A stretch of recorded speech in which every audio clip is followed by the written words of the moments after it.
Pensez-vous vraiment connaître vos amis? Êtes-vous sûr que ceux qui vous entourent vous soutiennent vraiment? Ou êtes-vous simplement aveuglé par l'illusion de la loyauté? Ce que je m'apprête à vous révéler pourrait ébranler vos certitudes les plus profondes et bouleverser votre perception des relations humaines. Dans un monde où la sincérité se fait de plus en plus rare, il est probable que vous soyez entouré de faux semblants sans même vous en rendre compte. Imaginez une seule seconde découvrir que la personne à qui vous confiez vos secrets, vos peurs et vos rêves attend secrètement votre échec. Cela semble impossible, n'est-ce pas? Pourtant, cette réalité est plus courante que vous ne le pensez, et elle peut vous arriver à tout moment, sans même que vous vous en aperceviez. Ce qui va suivre va peut-être vous choquer, mais ces vérités sont essentielles pour protéger votre bien-être et votre équilibre émotionnel. Ignorer ces signes pourrait vous coûter des années de votre vie, des années perdues à côtoyer des personnes qui ne vous apprécient pas vraiment, qui ne vous soutiennent pas et qui, pire encore, attendent le moindre faux pas pour vous rabaisser. J'ai moi-même traversé cette expérience douloureuse. Au départ, tout semblait simple. Des amis proches, des rires partagés, des blagues innocentes. Mais, peu à peu, un doute s'est insinué. Ces remarques soi-disant amicales, ces plaisanteries répétées qui ciblaient mes insécurités, m'ont fait questionner la véritable nature de ces relations. Était-ce simplement moi qui étais trop sensible ou y avait-il quelque chose de plus insidieux? C'est là que j'ai compris que ces petites piques cachées derrière un sourire étaient bien plus que de simples taquineries. Elles étaient des attaques déguisées. Ce genre de comportement est une forme de manipulation subtile. On vous teste, on cherche vos faiblesses, tout en vous faisant croire que vous êtes dans l'erreur si vous osez réagir. Le plus pervers dans tout cela, c'est que la société nous pousse à croire que si nous ne savons pas rire de nous-mêmes, c'est que le problème vient de nous. C'est juste une blague, ne sois pas si sensible. Combien de fois avez-vous entendu cela? C'est un piège dans lequel il est facile de tomber, et je l'ai fait moi-même pendant des années. Mais il est crucial de comprendre que se défendre face à une plaisanterie qui franchit la ligne n'est pas un signe de faiblesse. C'est un acte de protection de soi. Les véritables amis n'ont pas besoin de pointer vos faiblesses pour se sentir valorisés. Ils célèbrent vos qualités, vous soutiennent dans vos moments de doute et de vulnérabilité, sans jamais faire de vous l'objet de leur amusement. Il est temps de poser des limites, de dire stop à ces relations toxiques qui vous dévalorisent sous couvert d'humour. Ceux qui vous respectent vraiment ne fuiront pas lorsque vous les confronterez à leurs paroles blessantes. Ils comprendront et ajusteront leur comportement. Mais ceux qui persistent à vous rabaisser n'ont probablement jamais été vos véritables amis. Croyez-moi, se défendre n'est pas une faiblesse. C'est une force, une prise de pouvoir sur votre propre vie. Ne craignez pas de perdre des amis en fixant des limites claires, car vous ne perdrez que ceux qui ne vous respectent pas. Le véritable test des relations humaines survient dans l'adversité. C'est dans les moments difficiles, lorsque la vie nous met à l'épreuve, que l'on découvre qui sont nos véritables amis. Il est facile de se sentir entouré lorsqu'on réussit, que tout va bien, que les sourires et les félicitations abondent. Mais qu'en est-il lorsque vous traversez des moments sombres? Quand tout bascule, qui reste à vos côtés? J'ai vécu cette réalité. Après avoir perdu mon emploi, j'ai vu disparaître autour de moi des personnes que je croyais proches. Ces amis, si présents lors des moments de succès, sont devenus invisibles au moment où j'avais le plus besoin d'eux. Ne vous laissez pas tromper. Le soutien véritable n'est pas une question de convenance. Il ne se manifeste pas seulement lorsque les choses sont faciles. Le vrai soutien est présent même quand la situation devient inconfortable ou compliquée. Alors, comment se reconstruire après une telle déception? La première étape est d'accepter la douleur, d'accepter vos émotions. Vous avez été blessé et il est normal de ressentir de la tristesse, de la colère ou même du désespoir. Ne refoulez pas ces sentiments, car ce sont des signes de votre humanité. Ensuite, prenez du recul et réévaluez vos relations. Qui est véritablement là pour vous? Qui vous soutient sans attendre quelque chose en retour? Ce processus est difficile, mais il est essentiel. Il vous permettra de voir la vérité et de renforcer les relations qui en valent la peine. Travaillez sur vous-même. Recentrez-vous sur vos valeurs et vos priorités. Votre valeur ne dépend pas du nombre de personnes autour de vous, mais de la qualité des relations que vous entretenez avec vous-même et avec les autres. Rappelez-vous ceci, vous êtes plus fort que vous ne le pensez. Ce que vous vivez aujourd'hui, aussi difficile que cela puisse être, vous rendra demain plus résilient, plus sage et plus lucide. Ne laissez pas ces épreuves vous briser. Utilisez-les pour vous reconstruire, pour vous élever. Chaque pas que vous faites vers des relations plus saines est un pas vers une vie plus authentique, entourée des bonnes personnes. Vous méritez des relations qui vous élèvent, pas qui vous rabaissent. Alors, continuez à avancer, un pas à la fois, et vous verrez que la tempête finira toujours par s'apaiser. Les signes subtils de la trahison déguisée. Apprendre à décoder les relations toxiques. Pensez-vous vraiment que cela n'arrive qu'aux autres? Que la trahison, ce venin insidieux qui se glisse dans nos relations les plus précieuses, ne touche que ceux qui sont malchanceux? Pourtant, les chiffres ne mentent pas. 7 personnes sur 10 ont déjà été trahies par un proche, quelqu'un en qui elles avaient mis leur confiance. Ces statistiques froides ne laissent aucune place à l'illusion. Et la vérité est la suivante. La trahison ne se manifeste pas toujours sous une forme brutale ou évidente. Elle peut être subtile, sournoise, se cachant derrière des sourires et des paroles qui, à première vue, semblent inoffensives. J'ai moi-même traversé cette épreuve, une expérience qui m'a non seulement ouvert les yeux, mais m'a appris une leçon cruciale sur la nature humaine et l'importance d'être vigilant face à certaines dynamiques relationnelles. Au départ, tout me paraissait normal. Les remarques de mes amis n'étaient que des plaisanteries, des blagues légères qui, selon moi, faisaient partie de la camaraderie. N'est-ce pas ainsi que fonctionnent les relations amicales? Après tout, nous rions ensemble, nous nous taquinons, et tout cela n'a qu'un seul but, renforcer nos liens. C'est ce que je croyais.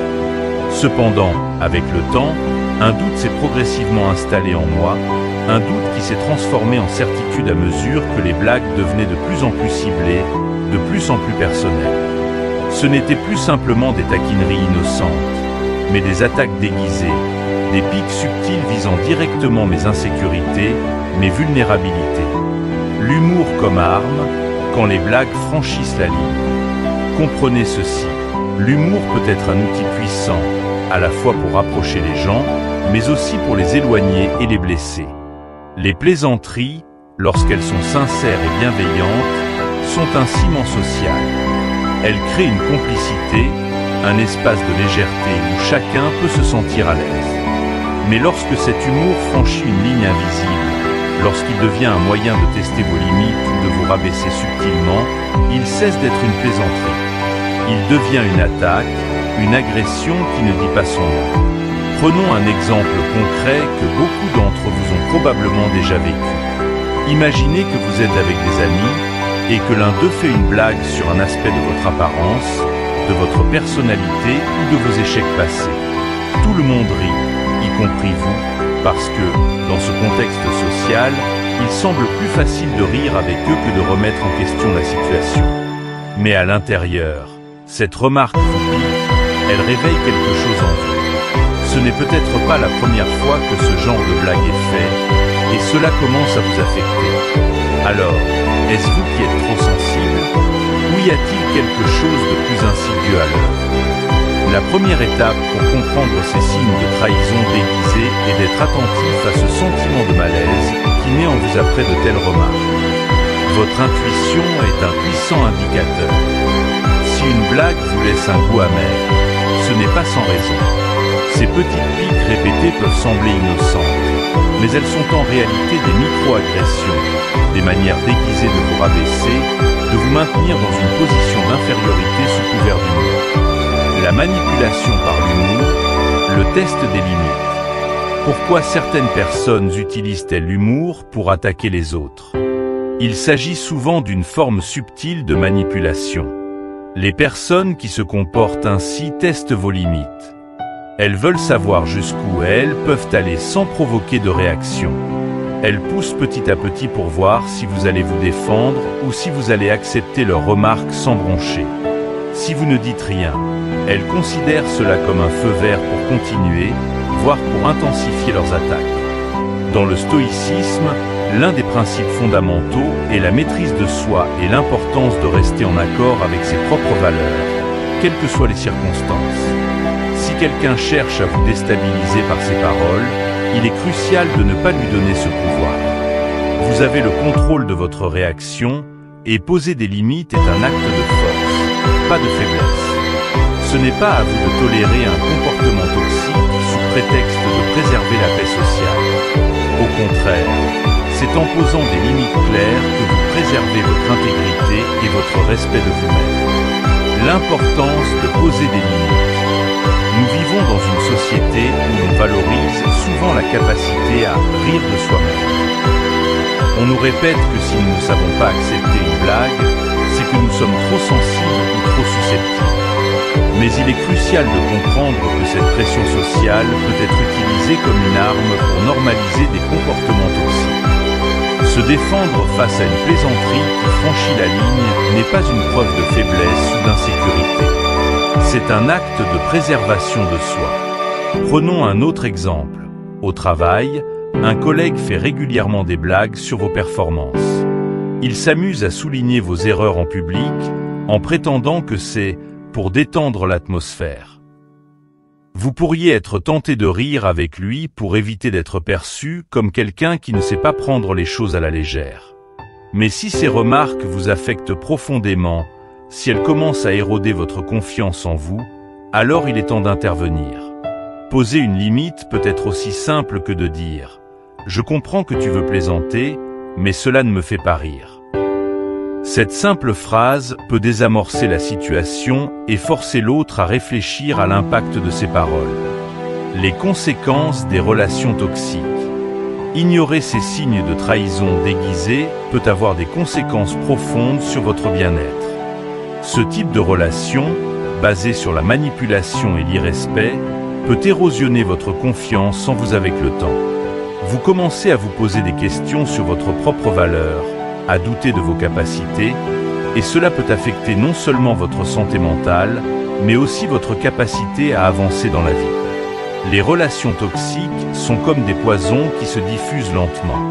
Elles ne détruisent pas d'un coup, mais petit à petit, en rongeant votre estime de soi, en érodant vos certitudes.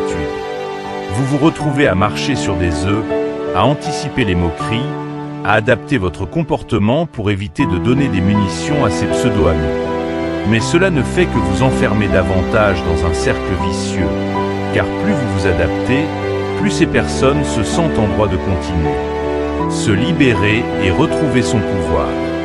Le stoïcisme nous enseigne que nous ne pouvons pas contrôler les actions des autres, mais nous pouvons contrôler notre réaction à ces actions.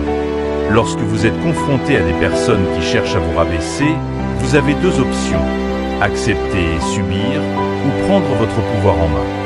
Vous n'êtes pas obligé de continuer à entretenir des relations qui vous dévalorisent. Vous méritez d'être entouré de personnes qui vous respectent pour ce que vous êtes, qui vous soutiennent et vous élèvent. Si vous ressentez ce malaise, si vous avez identifié des comportements toxiques dans vos relations, il est temps de prendre des décisions pour votre bien-être. Cela peut être difficile, surtout si ces personnes font partie de votre cercle proche, mais rappelez-vous que votre bien-être émotionnel est prioritaire. Ne craignez pas de perdre des amis en fixant des limites. Ceux qui tiennent vraiment à vous respecteront vos choix, et ceux qui ne le font pas n'ont jamais été de véritables alliés. En posant des limites claires, vous envoyez un message fort. Vous ne serez pas une victime facile de la manipulation. Vous avez le droit d'être respecté, d'être traité avec dignité. Votre bien-être n'est pas négociable. Il est essentiel de bien comprendre une vérité souvent négligée. Les personnes qui se moquent constamment de vos défauts ne le font pas par affection. Derrière ces remarques apparemment anodines se cache un mécanisme bien plus complexe et parfois toxique. Leur objectif n'est pas de renforcer votre relation ou de vous aider à grandir, mais plutôt de tester vos limites. En réalité, Ces personnes cherchent à voir jusqu'où elles peuvent aller sans provoquer de réaction. C'est une forme de manipulation subtile qui vise à maintenir une certaine dynamique de pouvoir. Dans une société où l'humour est valorisé et où savoir rire de soi-même est perçu comme un signe de force et d'humilité, il devient parfois difficile de distinguer une plaisanterie inoffensive d'une attaque déguisée.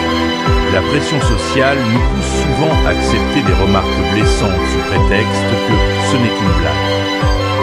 Cependant, derrière ce masque de l'humour, certaines personnes cachent une stratégie beaucoup plus calculée. Elles cherchent à vous rabaisser, à renforcer leur propre position tout en vous affaiblissant, parfois sans que vous ne vous en rendiez compte immédiatement. Prenons un exemple concret. Imaginez que vous êtes en réunion avec des collègues et que l'un d'entre eux fait une blague sur une erreur que vous avez commise. Tout le monde rit, et vous aussi, par réflexe.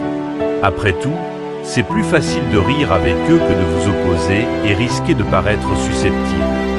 Mais à l'intérieur, cette blague réveille quelque chose en vous. Vous vous sentez touché, exposé, et vous commencez à vous demander si cette erreur définit vraiment qui vous êtes. Et plus inquiétant encore, vous vous interrogez. Est-ce la première fois que cette personne pointe vos faiblesses de cette manière? Ces situations ne sont pas rares, et elles se produisent souvent dans des environnements où la compétition et l'ego jouent un rôle central. La blague, loin d'être innocente, est en fait un test. Un test pour voir comment vous réagiriez, si vous défendiez vos limites ou si vous accepteriez de rester en retrait, abaissé dans cette dynamique subtile mais destructrice. Lorsque vous choisissez de ne pas réagir, ces personnes le perçoivent comme un feu vert pour continuer à repousser les limites. Ce comportement devient progressivement une habitude, un jeu de pouvoir dans lequel vous perdez votre terrain. Ce phénomène est ce qu'on appelle une micro-agression. Individuellement, chaque commentaire peut sembler inoffensif, mais accumulé au fil du temps, il peut sérieusement affecter votre estime de soi. Cela vous pousse à vous remettre en question, à douter de vos capacités, et finalement, à vous adapter de manière malsaine pour éviter de devenir la cible de ces remarques. Mais est-ce vraiment à vous de vous adapter? Est-ce à vous de tolérer un comportement qui vous blesse sous prétexte de ne pas vouloir perturber la dynamique sociale? Ce genre de manipulation subtile est particulièrement pernicieux parce qu'il est difficile à identifier. La société nous apprend que si nous ne savons pas rire de nous-mêmes, le problème vient de nous. Mais il est crucial de savoir reconnaître quand l'humour cesse d'être une plaisanterie et devient un outil pour vous diminuer. La manipulation par l'humour est une technique insidieuse utilisée pour déstabiliser quelqu'un sans avoir à faire face à la confrontation directe. Voyons cela d'un point de vue stoïcien. Dans le stoïcisme, l'une des idées centrales est que nous devons rester maîtres de nous-mêmes et ne pas laisser les actions des autres influencer notre tranquillité d'esprit. Toutefois, cela ne signifie pas accepter passivement le manque de respect. Au contraire, être stoïcien signifie savoir poser des limites claires lorsque cela est nécessaire, tout en restant en contrôle de ses émotions. Poser une limite n'est pas un signe de faiblesse. C'est un acte de force intérieure. Prenons un autre exemple. Imaginez que dans votre groupe d'amis, il y a toujours une personne qui fait des remarques sur votre apparence ou vos choix de vie, sous couvert d'humour. Ces petites piques, répétées au fil du temps, finissent par éroder votre confiance en vous, même si, en apparence, tout le monde semble rire. Vous vous dites, ce n'est pas grave, je peux gérer. Mais en réalité, chaque commentaire sape un peu plus votre estime de vous-même. À force de rester silencieux, vous envoyez inconsciemment un message. Celui que vous tolérez ces attaques, que vous les acceptez comme étant normales. Mais ce n'est pas normal, et il est de votre devoir de vous protéger. Fixer une limite, c'est dire « Je comprends que tu plaisantes, mais cette remarque me met mal à l'aise ». Cette simple phrase peut désamorcer la situation et forcer l'autre personne à réfléchir à l'impact de ses mots. La clé ici est d'aborder la situation avec calme, sans agressivité, mais avec fermeté. Certaines personnes pourraient mal réagir à votre décision de poser des limites. Elles pourraient vous accuser de manquer d'humour ou de ne pas savoir prendre une blague. Mais cela ne doit pas vous détourner de votre objectif principal. Protéger votre bien-être émotionnel. Ceux qui respectent vraiment vos limites comprendront et ajusteront leur comportement. Ceux qui persistent dans leur moquerie ne méritent peut-être pas d'avoir une place aussi importante dans votre vie.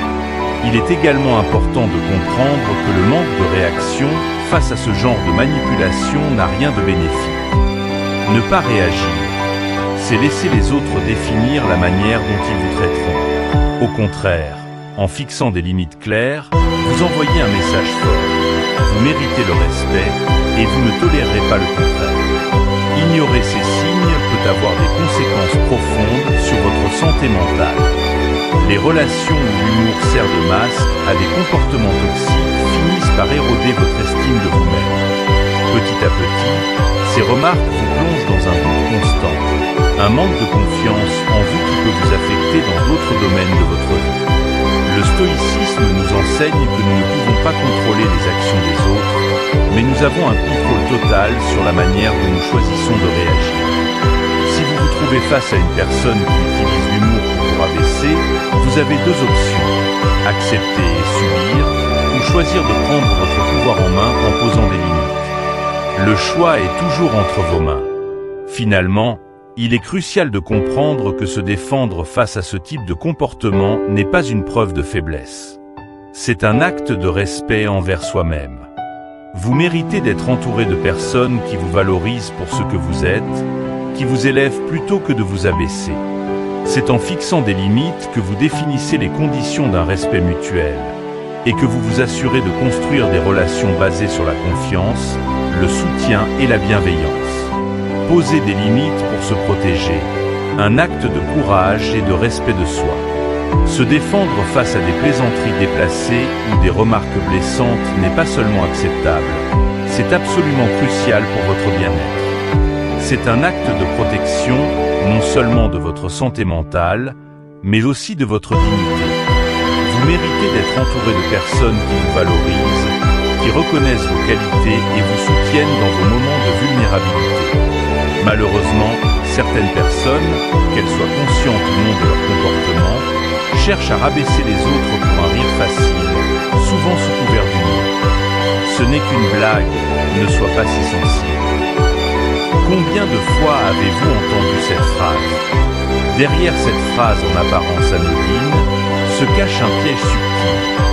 Ces mots visent à minimiser l'impact d'un comportement toxique tout en vous faisant douter de vous-même. Vous vous demandez alors si vous n'êtes pas effectivement trop sensible, si vous ne savez pas vous adapter au groupe ou si vous ne comprenez pas le second degré. Mais il est essentiel de reconnaître que ce genre de discours cherche à normaliser un comportement blessant, à rendre acceptable ce qui ne devrait pas l'être. En réalité, il n'y a rien de mal à poser des limites. C'est même un acte essentiel pour préserver votre estime de vous-même et vos relations avec les autres. Trop souvent, les gens craignent de se défendre parce qu'ils ne veulent pas perturber l'équilibre social, ou pire, parce qu'ils ont peur de perdre des amis. Pourtant, fixer des limites n'est pas un signe de faiblesse, c'est un signe de force et de respect de soi. Oser fixer des frontières montre que vous vous estimez suffisamment pour ne pas accepter d'être rabaissé ou blessé sous prétexte de camaraderie. Pourquoi poser des limites est indispensable. Dans les relations, qu'elles soient personnelles ou professionnelles, il est normal de rencontrer des désaccords ou des malentendus. Cependant, lorsqu'une personne franchit régulièrement vos limites sous couvert d'humour, de plaisanterie ou même de conseils, cela devient toxique. Il est important de comprendre que vous n'êtes pas obligé de tout accepter. Vous avez le droit de dire non, de dire « ça ne me convient pas », sans pour autant craindre de détruire une relation. Les personnes qui vous respectent véritablement ne fuiront pas lorsque vous prendrez position pour vous-même. Au contraire, elles comprendront et respecteront vos limites. Prenons un exemple concret. Imaginez que dans votre groupe d'amis, une personne fait souvent des blagues sur vos erreurs passées ou sur un aspect de votre personnalité que vous essayez de travailler. Au début, cela semble inoffensif, mais au fil du temps, vous remarquez que ces remarques reviennent sans cesse. Elles commencent à vous affecter, à éroder lentement votre confiance en vous. Pourtant, vous n'osez pas dire quoi que ce soit par peur de passer pour quelqu'un de susceptible. Mais est-ce vraiment juste? Poser des limites dans une telle situation est non seulement un acte de protection émotionnelle, mais aussi un moyen de renforcer la qualité de vos relations. En disant quelque chose comme « Je comprends que tu veux plaisanter, mais ce genre de remarque me met mal à l'aise », vous offrez à l'autre personne l'opportunité de réfléchir à son comportement. Cette conversation pourrait même renforcer vos liens, car elle montre que vous êtes prêt à être transparent et à protéger votre bien-être, ce qui est le fondement de toute relation saine. Les limites ne chassent pas les bons amis. Il est courant de craindre que poser des limites puisse éloigner des amis ou causer des tensions dans une relation. Cette peur est humaine, mais elle est souvent infondée. En réalité, les personnes qui vous respectent et tiennent vraiment à vous ne prendront pas vos limites comme une attaque personnelle. Elles seront prêtes à ajuster leur comportement parce qu'elles comprennent que l'amitié repose sur le respect mutuel et la compréhension. Les vrais amis ne fuient pas devant vos limites. Au contraire, ils les accueillent avec respect et sont prêts à modifier leur manière de s'exprimer si cela contribue à une relation plus saine. Si, en revanche, quelqu'un réagit mal à vos limites ou essaie de les contourner, c'est un signe que cette personne n'apporte pas une dynamique positive à votre vie. Il peut être difficile de l'admettre, mais il est parfois nécessaire de laisser partir certaines personnes qui ne respectent pas votre intégrité. Rappelez-vous, la qualité des relations prime toujours sur la quantité. Prenons l'exemple de couples ou de relations de longue date. Il arrive souvent que des remarques ou des comportements autrefois acceptés deviennent avec le temps intolérables. Si une personne continue d'adopter des comportements qui vous blessent malgré vos tentatives d'en parler, il est temps de repenser la relation. Ce processus est difficile, mais indispensable pour préserver votre santé émotionnelle. Fixer des limites peut parfois entraîner des confrontations, mais ces confrontations sont nécessaires pour préserver des relations saines et évolutives. Attirer des relations plus saines. Poser des limites n'est pas seulement une manière de vous protéger des comportements toxiques. Cela agit aussi comme un filtre naturel qui vous permet d'attirer des relations plus saines, plus authentiques. Lorsque vous savez ce que vous tolérez et ce que vous refusez, vous vous placez dans une position de force et de clarté. Vous envoyez un message clair à ceux qui vous entourent. Vous êtes quelqu'un qui se respecte et qui exige le respect des autres. Fixer des limites agit comme un magnétisme. Cela attire des personnes qui partagent vos valeurs et qui sont prêtes à vous traiter avec respect. En refusant de tolérer les comportements qui vous rabaissent ou vous blessent, vous créez de l'espace dans votre vie pour des relations basées sur l'épanouissement mutuel, la compréhension et le soutien. Dans le cadre professionnel, par exemple, poser des limites peut conduire à un environnement plus harmonieux. Lorsque vous définissez clairement vos attentes, vos collègues savent où se situer avec vous et cela favorise des interactions plus productives et respectueuses. Prenons un autre exemple. Dans une équipe de travail, une personne prend constamment le crédit pour des projets auxquels vous avez activement participé, sous prétexte que c'est la règle du jeu. Si vous ne fixez pas de limites, cette dynamique ne fera que s'intensifier. Mais si vous prenez le temps de poser une limite, en expliquant calmement que vous méritez d'être reconnu pour vos efforts, vous montrez que vous respectez votre propre valeur. Ceux qui respectent ce principe apprendront à ajuster leur comportement et vous gagnerez en respect. Ceux qui ne le font pas ne méritaient probablement pas votre confiance dès le départ. La force des limites dans le développement personnel. Poser des limites est aussi un élément fondamental du développement personnel. Cela vous permet de prendre le contrôle de votre vie et de définir vos propres termes. En disant non à ce qui ne vous sert pas, vous ouvrez la porte à de nouvelles opportunités et à des expériences plus enrichissantes. Cela vous permet de vous concentrer sur ce qui compte vraiment pour vous et de cultiver des relations qui vous nourrissent, au lieu de vous épuiser. Le stoïcisme enseigne que nous ne pouvons pas contrôler les actions des autres, mais nous avons un contrôle total sur notre réponse à ces actions. Poser des limites fait partie de cette maîtrise de soi. Cela nous permet de rester fidèles à nos valeurs et de ne pas nous laisser influencer par des comportements qui ne correspondent pas à notre bien-être. Cela demande du courage, car il faut parfois faire face à l'inconfort d'une confrontation. Mais en fin de compte, vous serez plus serein et plus aligné avec vos objectifs de vie. Conclusion, le pouvoir de dire non. En fin de compte, poser des limites est une forme de protection, mais aussi une invitation à mieux se connaître et à mieux se respecter. Dire non à ce qui vous blesse, à ce qui vous rabaisse, c'est dire oui à votre propre épanouissement. Les limites ne sont pas des murs que vous dressez autour de vous pour vous isoler, mais des guides qui montrent aux autres comment vous voulez être traité. Ne craignez pas de fixer des limites par peur de perdre des amis ou de créer des tensions. Ceux qui vous respectent vraiment ne fuiront pas. Ils apprécieront même votre transparence et ajusteront leur comportement. Et ceux qui ne le font pas, peut-être qu'il est temps de réévaluer leur place dans votre vie. En posant des limites, vous créez un espace où les relations basées sur le respect, la bienveillance et la croissance personnelle peuvent prospérer. Vous méritez d'être entouré de personnes qui vous soutiennent et qui vous élèvent, pas de celles qui vous rabaissent pour un simple rire. Le vrai test des relations, l'adversité révélatrice. C'est dans l'adversité qu'on reconnaît ses véritables amis. Combien de fois avez-vous entendu cette phrase sans réellement comprendre son importance jusqu'à ce que la vie vous l'impose? Rien n'est plus vrai. Les relations humaines, si elles peuvent sembler solides dans les moments de réussite, sont souvent mises à l'épreuve lorsque la tempête s'abat.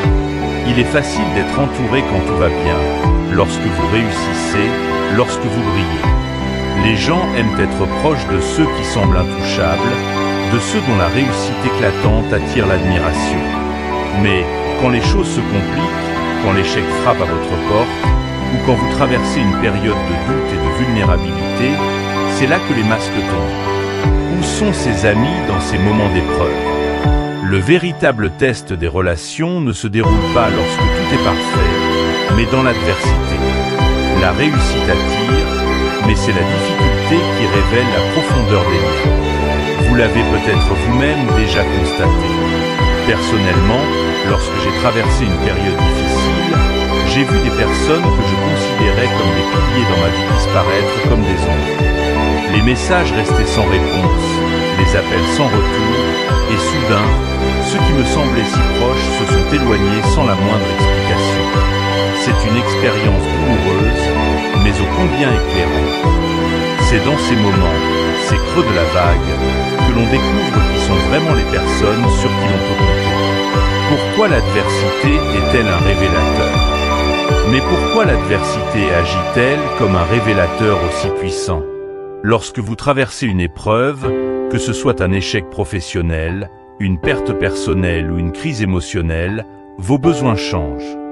Vous n'avez plus besoin de flatterie ou d'admiration superficielle, mais d'un soutien sincère, d'une épaule sur laquelle vous pouvez vous appuyer. C'est dans ces moments que la nature véritable des relations apparaît. Les vrais amis vous soutiennent sans condition. Ils ne vous jugent pas pour votre chute, mais tendent la main pour vous aider à vous relever. En revanche, ceux qui étaient présents uniquement pour profiter de votre succès ou pour briller à vos côtés disparaissent souvent dès que vous n'avez plus rien à leur offrir. Cela peut sembler dur à accepter, mais cette réalité, bien que cruelle, est une opportunité inestimable. L'adversité fonctionne comme un filtre naturel. Elle élimine ceux qui ne sont pas là pour les bonnes raisons et vous montre qui méritent vraiment de rester dans votre cercle proche. Il est douloureux de voir certaines personnes s'éloigner dans les moments où vous avez le plus besoin d'elles. Mais cette douleur est nécessaire pour faire le tri entre les relations superficielles et celles qui sont authentiques. Exemple concret, quand les alliés se démasquent. Prenons un exemple concret. Imaginez que vous perdez subitement votre emploi, une situation stressante et éprouvante pour quiconque. Vous espérez trouver du soutien parmi vos amis, ceux avec qui vous avez partagé tant de moments joyeux. Mais au lieu de recevoir des messages d'encouragement ou des appels pour vous réconforter, vous remarquez que certains de vos amis deviennent silencieux. Ils ne répondent plus aussi vite à vos appels. Ils évitent les discussions sur votre situation. Pire encore, certains peuvent même se montrer distants, comme s'ils craignaient que votre échec ne rejaillisse sur eux. Cette expérience peut vous paraître familière. Lorsque vous traversez des périodes de vulnérabilité, ces moments révèlent qui est vraiment là pour vous. Les amis qui disparaissent lorsque vous êtes à terre vous montrent que leur affection ou leur soutien était conditionné par votre réussite. Ce n'est pas de l'amitié véritable, c'est de l'opportunisme. Mais ne vous méprenez pas, même cette révélation a une valeur inestimable. Savoir qui ne mérite pas votre confiance est tout aussi précieux que de savoir à qui l'accorder. Les vrais amis ne fuiront pas. En revanche, les personnes qui restent, celles qui vous soutiennent dans vos moments les plus sombres, sont les véritables alliés. Ces personnes ne vous jugent pas pour vos faiblesses, et elles ne sont pas effrayées par vos échecs. Elles comprennent que l'amitié ne repose pas sur la performance, mais sur la présence. Ces amis-là ne fuient pas lorsque les choses deviennent inconfortables.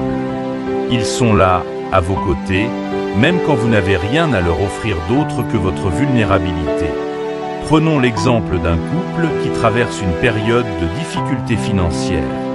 Au début, les soirées entre amis étaient fréquentes, les discussions légères et amusantes.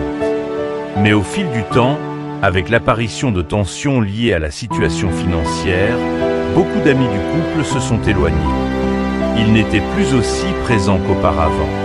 Cependant, une poignée d'amis fidèles continuait de rendre visite, d'offrir leur soutien sans jugement.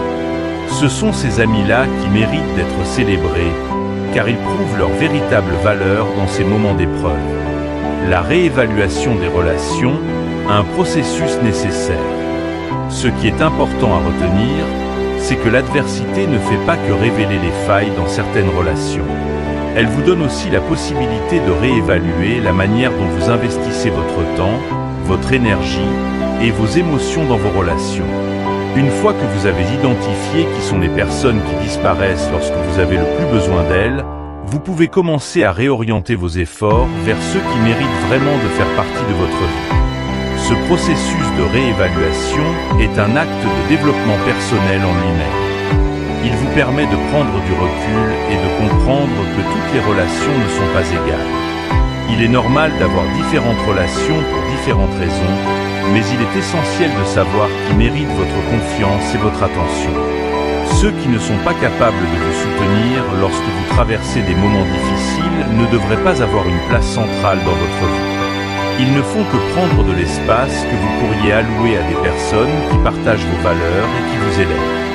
Quand l'adversité devient une opportunité de croissance. Même si cela peut sembler paradoxal, l'adversité est une opportunité de croissance. En révélant la véritable nature des gens autour de vous, elle vous permet de reconstruire votre cercle social sur des bases plus solides et plus authentiques. Vous apprenez à mieux vous entourer, à choisir des personnes qui partagent vos valeurs et qui seront là pour vous, quelles que soient les circonstances. Dans le stoïcisme, il est souvent question de l'importance de l'acceptation des événements que nous ne pouvons pas contrôler. L'adversité est l'un de ces événements. Vous ne pouvez pas empêcher les difficultés de survenir, mais vous pouvez choisir comment y réagir. Et parfois, ces moments d'épreuve vous montrent qui méritent vraiment de marcher à vos côtés. Le stoïcisme nous enseigne aussi l'importance de la résilience et de la maîtrise de soi dans les moments de difficulté. S'entourer de personnes capables de soutenir ces valeurs est essentiel pour maintenir votre tranquillité d'esprit et votre force intérieure. Conclusion. Se reconstruire autour des bons alliés. Au bout du compte, l'adversité est un révélateur puissant, mais elle est aussi une opportunité de renouvellement.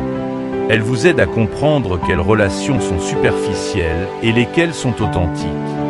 Cela peut être douloureux, mais cette douleur est nécessaire pour grandir, pour vous reconstruire autour de relations plus saines et plus solides. Ne craignez pas de laisser partir ceux qui ne peuvent pas ou ne veulent pas vous soutenir. Laissez la vie faire le tri, et concentrez-vous sur ceux qui restent à vos côtés dans les bons comme dans les mauvais moments. Ces amis, ces personnes-là, sont vos véritables alliés. Ce sont eux qui méritent votre temps, votre énergie et votre affection.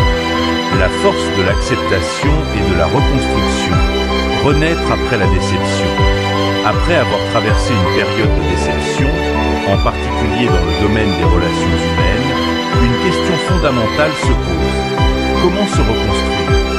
Comment reprendre confiance en soi, en les autres, et dans la vie après avoir découvert que certaines personnes, que vous croyiez être des piliers dans votre existence, vous ont abandonné ou trahi au moment où vous en aviez le plus besoin? La première étape dans ce processus de reconstruction est l'acceptation. Il est crucial de comprendre que la douleur, la tristesse, la colère ou le désespoir que vous ressentez sont des émotions tout à fait naturelles. Beaucoup d'entre nous sont tentés de refouler ces sentiments pour ne pas paraître faibles, pour ne pas se laisser submerger par la souffrance. Pourtant, ces émotions sont une preuve de votre humanité. Elles sont la réaction naturelle à une trahison ou à une déception. Vous avez été blessé, et c'est normal de ressentir de la douleur. Cependant, la clé n'est pas de nier ces émotions, mais de les accepter. En les reconnaissant, vous prenez le contrôle. En les rejetant, vous ne faites que prolonger le mal-être. Le stoïcisme, qui nous enseigne l'importance de l'acceptation des événements que nous ne pouvons pas changer, insiste sur ce point. Accepter vos émotions ne signifie pas les laisser vous dominer. Cela signifie simplement les reconnaître comme une étape nécessaire pour avancer. Vous êtes un être humain avec des sentiments, et cette expérience, aussi difficile soit-elle, fait partie de votre chemin vers la croissance personnelle. Accepter pour se libérer. L'acceptation ne se limite pas à reconnaître que vous êtes blessé. Elle signifie aussi accepter ce qui s'est passé, accepter que certaines relations se soient brisées, accepter que certaines personnes ne puissent pas ou ne veulent pas être là pour vous. Il est souvent plus facile de nier la vérité, de chercher des excuses pour le comportement des autres, plutôt que de faire face à la réalité. Tout le monde ne mérite pas de rester dans votre vie. Prenez un moment pour réfléchir à la situation. Quelles attentes aviez-vous envers ces personnes? Comment espériez-vous qu'elles réagissent? En acceptant que leur comportement a révélé leur véritable nature, vous pouvez vous libérer de l'illusion d'une amitié ou d'un soutien qui, en réalité, n'existait peut-être pas vraiment. Une fois que cette acceptation est accomplie, vous pouvez entamer un véritable processus de guérison. Il ne s'agit pas d'oublier ce qui s'est passé, mais de comprendre que ces événements ont eu lieu pour vous apprendre quelque chose. Chaque épreuve est une leçon, et c'est en acceptant ces leçons que vous pouvez avancer. Prendre du recul, réévaluer les relations. Après l'acceptation vient l'étape suivante, qui est de prendre du recul et de réévaluer vos relations. Qui sont les personnes qui sont véritablement restées à vos côtés dans ces moments difficiles? Qui, parmi vos relations, a montré qu'elle était prête à vous soutenir, non pas seulement dans les moments de joie ou de réussite, mais aussi dans l'adversité. Il est essentiel de regarder au-delà des paroles. Certaines personnes sont douées pour les mots. Elles savent dire ce que vous avez besoin d'entendre, mais leurs actions ne suivent pas. D'autres, au contraire, peuvent être plus discrètes dans leurs paroles, mais leurs actions parlent pour elles. Ce sont ces actes, et non les belles paroles, qui révèlent la nature véritable des relations. Prenons un exemple concret. Imaginez un ami qui vous promet toujours d'être là pour vous, mais au moment où vous traversez une crise, il est introuvable. Ses paroles peuvent sembler réconfortantes, mais ses actions montrent le contraire. À l'inverse, un collègue ou une connaissance, que vous ne considériez pas comme très proche, peut se révéler être une véritable épaule sur laquelle vous appuyez dans les moments de besoin. C'est là que vous comprenez l'importance de l'authenticité dans les relations. Il ne s'agit pas de la fréquence des contacts ou de la longueur des conversations, mais de la qualité de l'engagement. Cette étape de réévaluation n'est pas un processus facile, car elle vous pousse à remettre en question des relations que vous pensiez solides. Mais elle est essentielle pour votre croissance. Entourez-vous de personnes qui vous soutiennent sans condition, celles qui ne vous jugent pas pour vos faiblesses, mais qui vous encouragent à aller de l'avant. C'est en identifiant ces relations authentiques que vous pouvez construire un réseau solide et sincère. Un cercle de soutien qui vous aidera à surmonter les défis de la vie. Le processus de reconstruction, travailler sur soi-même. La dernière étape dans ce processus de reconstruction est de travailler sur vous-même. Une fois que vous avez accepté vos émotions et que vous avez réévalué vos relations, Il est temps de rediriger votre énergie vers vous. Il est trop facile, après une trahison ou une déception, de se concentrer sur les actions des autres. Mais la véritable guérison vient de l'intérieur. Utilisez cette période de transition comme une opportunité de vous recentrer, de redéfinir vos valeurs, vos priorités et votre chemin de vie. Le stoïcisme enseigne que notre valeur ne dépend pas de facteurs externes, mais de notre capacité à rester en accord avec nos valeurs, quelles que soient les circonstances. Votre valeur ne repose pas sur le nombre d'amis que vous avez ou sur les apparences sociales. Elle réside dans la qualité des relations que vous entretenez avec vous-même. Après une déception relationnelle, il est facile de douter de soi, de remettre en question sa propre valeur. Mais c'est précisément dans ces moments que vous devez vous rappeler que votre estime de soi ne doit jamais être compromise par l'opinion ou les actions des autres. Ce processus de travail sur soi implique plusieurs choses.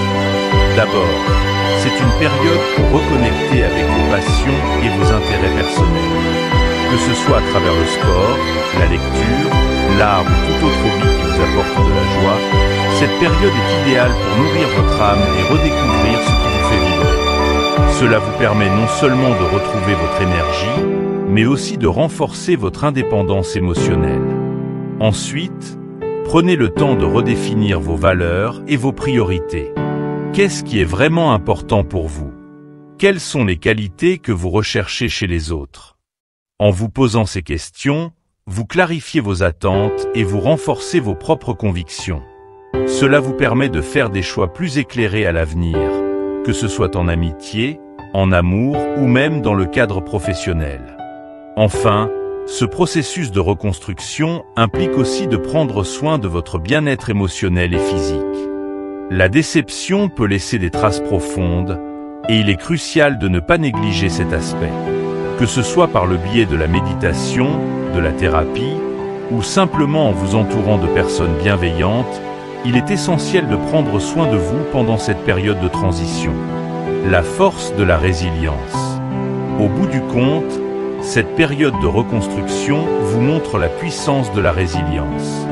Oui, vous avez traversé une épreuve, mais cette épreuve vous a également donné l'opportunité de grandir, de mieux vous connaître, de mieux comprendre les autres. Chaque épreuve est une opportunité de transformation. Plutôt que de vous laisser abattre par la déception, utilisez-la comme un tremplin pour une nouvelle version de vous-même, plus forte, plus sage et plus alignée avec vos véritables valeurs. Le stoïcisme enseigne que nous ne pouvons pas toujours contrôler ce qui se passe autour de nous, mais que nous pouvons contrôler notre réponse aux événements. Cette déception n'est qu'un chapitre de votre histoire, et c'est à vous de décider comment vous allez la gérer. En choisissant d'accepter, de réévaluer et de travailler sur vous-même, vous transformez cette période difficile en une opportunité de reconstruction personnelle. Rappelez-vous, votre valeur ne dépend pas des autres. Elle dépend de la relation que vous entretenez avec vous-même. Cultivez cette relation et vous attirerez naturellement des personnes qui vous soutiendront dans votre cheminement, non pas par obligation, mais par amour sincère et respect. Conclusion, une nouvelle force. Rappelez-vous ceci, vous êtes plus fort que vous ne le pensez. Les épreuves que vous traversez aujourd'hui, bien qu'elles soient difficiles à surmonter, deviendront demain une source de fierté et de puissance intérieure. Chaque défi, chaque obstacle est une opportunité de croissance, une leçon précieuse que la vie vous offre. Il est essentiel d'accepter ces leçons, d'en tirer toute la sagesse possible, mais surtout de ne pas permettre à ces expériences de vous enfermer dans l'amertume ou la rancune. En ces moments de doute, de trahison ou de désillusion, vous devez redéfinir vos attentes vis-à-vis des autres.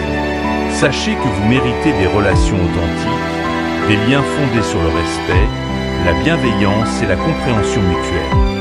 Les véritables amitiés ne sont pas mesurées par le nombre de moments partagés, mais par la qualité du soutien dans les moments où vous êtes vulnérable. Soyez sélectif quant aux personnes que vous laissez entrer dans votre vie et entourez-vous de celles qui vous élèvent, qui vous respectent pour qui vous êtes vraiment, sans chercher à vous changer ou à profiter de vos faiblesses. Le pardon est une étape essentielle dans cette reconstruction personnelle. Pardonnez, non pas parce que ceux qui vous ont blessé le méritent forcément, mais pour vous libérer du poids de la rancune qui pourrait freiner votre évolution. Le pardon vous permet d'avancer sans être alourdi par la négativité des autres et d'ouvrir la porte à de nouvelles relations plus saines et plus enrichissantes. La tempête que vous traversez finira par s'apaiser, et lorsque cela arrivera, vous ne serez plus la même personne. Vous serez plus fort, plus sage, plus résilient. Vous aurez non seulement survécu, mais évolué. Vous serez entouré des bonnes personnes, celles qui méritent véritablement une place dans votre vie, celles qui partagent vos valeurs et qui, tout comme vous, sont en quête de croissance personnelle. Merci d'avoir pris le temps d'écouter ce message. N'oubliez jamais que vous êtes plus fort que vous ne le croyez. Les épreuves d'aujourd'hui sont les fondations de votre force future. Si ce message vous a inspiré et que vous souhaitez continuer à recevoir des conseils sur le développement personnel et la sagesse stoïcienne, je vous invite à vous abonner à ma chaîne YouTube, Sagesse en évolution. Ensemble, nous pouvons continuer à grandir, à apprendre et à devenir la meilleure version de nous-mêmes.